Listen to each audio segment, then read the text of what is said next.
So we're driving up to Pikes Peak, the summit. We didn't have service, or we would have started from the bottom.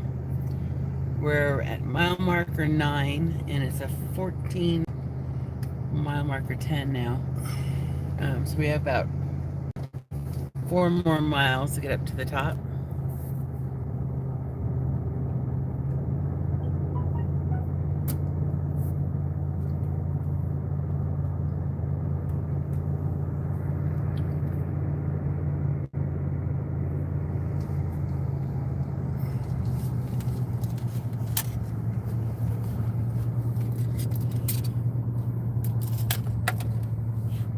Oh, I don't have my glasses on. I can't see. Whoa.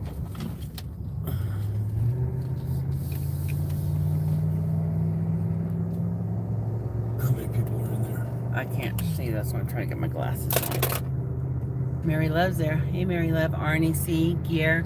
We are going to the top of Pikes Peak. We are at about 10,000 feet. Going up to 14,000 feet. I can tell you some stuff about this road. This road, they did parts of it pavement and parts of it were dirt.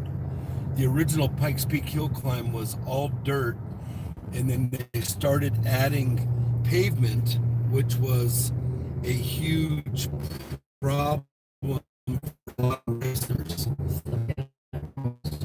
Dirt. So like AJ Foyt and other big racers that raced it for many, many years, they didn't want to race it anymore because it wasn't dirt. It is a totally different animal if it's concrete than when it was dirt. I worked this hill climb when it was dirt, and I also worked this hill climb when it was concrete. It being concrete, the speeds are higher, the time to the top is faster, but it's just not as much fun. If you don't have gravel in your beer as a spectator, it's just not as nice.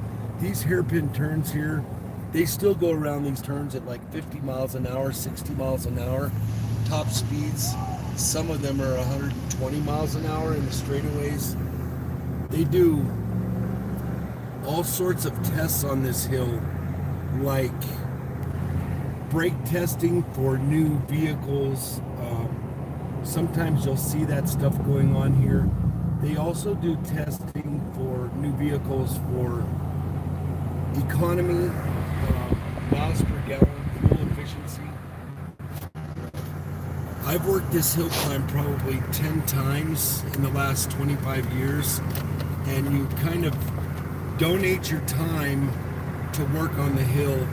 We will be coming up to what they call the speed trap, and it is the fastest stretch of the Pikes Peak hill climb. It's still about another mile away. That's a tour guide that does that. It's still about a mile away, but if you see the skid marks going into the turns and see the hay bales that are all broke up, it's because of accidents that were on here. These hairpin turns really take their toll on a lot of cars. They run all electric vehicles up through here. So the electric vehicles don't make any noise. When they don't make any noise, the spectators don't know that they're coming. So you can hear the cars beeping up the hill for a mile or two in advance, but they're dead quiet. All you can hear is the wind whoosh and the beeping of the siren on the electric cars are really, really fast. 4 brand new Cadillacs, each person. It was a complete, they had the safety equipment in there of the roll cages and things like that.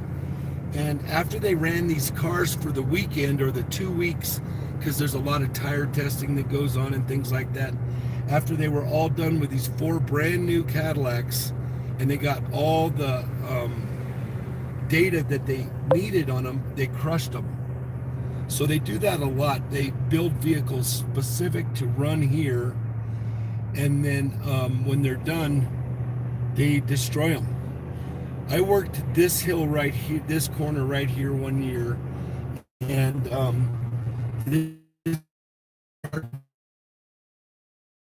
and I saw a car go right off of this edge, and it went down probably 100 yards on the other side of that guardrail that was the size of Volkswagens, and they had to literally drag his vehicle back up over these rocks. Of course, it was totaled out when it was done. You can see, look down the edge here. So these are the switchbacks. We're going to get up here to the top. If you look in front of us, show them the switchbacks. So these are nice areas to be a spectator and watch these cars go through, because if you get a couple switchbacks up, you can really watch these cars come through here. A lot of years, this being July, a lot of years there will be stacked up snow here, like 9, 10, 12 feet tall. As you can see, there's still some snow over there in what we call the slides or the sluices. You can definitely go down. Get a better view. But a lot of the safety stuff, like you see the concrete rocks over here and the guardrails, things like that, they were never here for years and years. And then they just made the hill climb a lot safer. You can see there are people walking. Yeah, I got that from the other side. It was easier to catch it from the other side. So there's people on the rocks up here. He almost broke his ankle.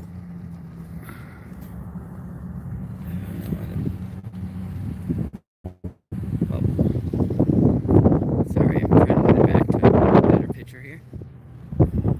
So Now, it was 80 something degrees down at the bottom. It's going to be 34 degrees when we get to the top. It's 58 degrees right now, and we're probably a couple miles from the top, from the summit. Now they're building a new summit house. I can't get it to pan out again. You can't pan that. Yeah, it was. I was going in and out. Now I can only go. There we go. Sorry, guys. Look at that view right there. Oh my goodness. It's a little bit cloudy.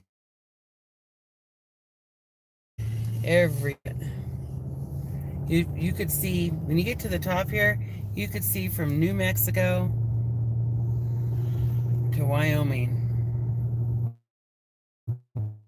Across the Great Divide. Yeah.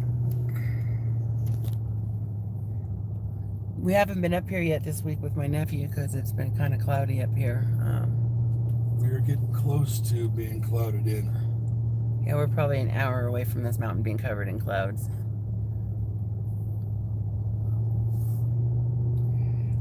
A lot of people drive up here and they start having issues with their vehicles.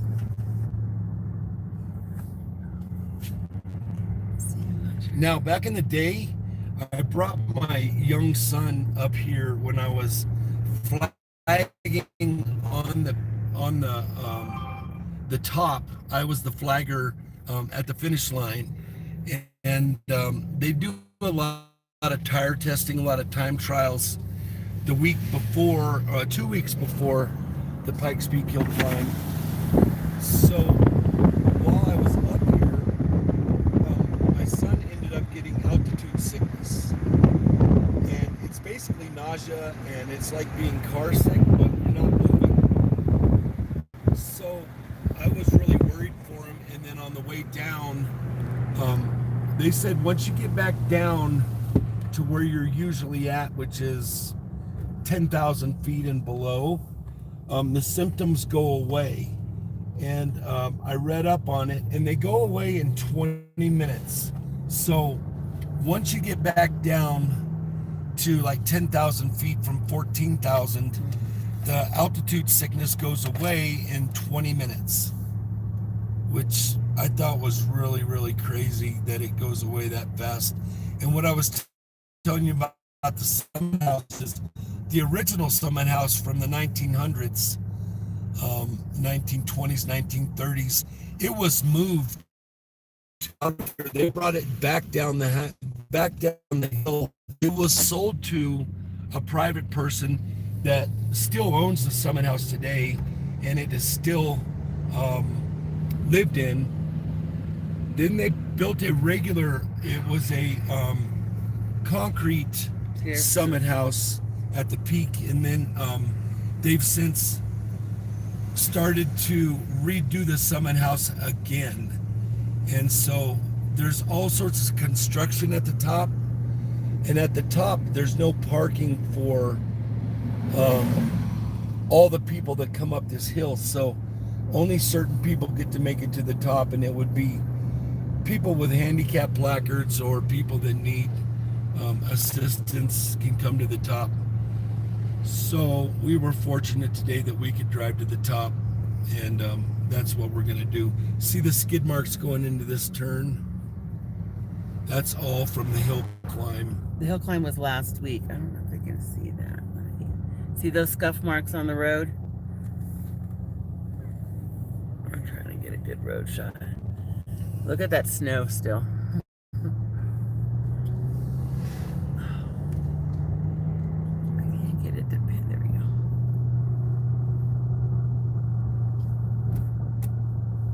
We're at mile marker 16.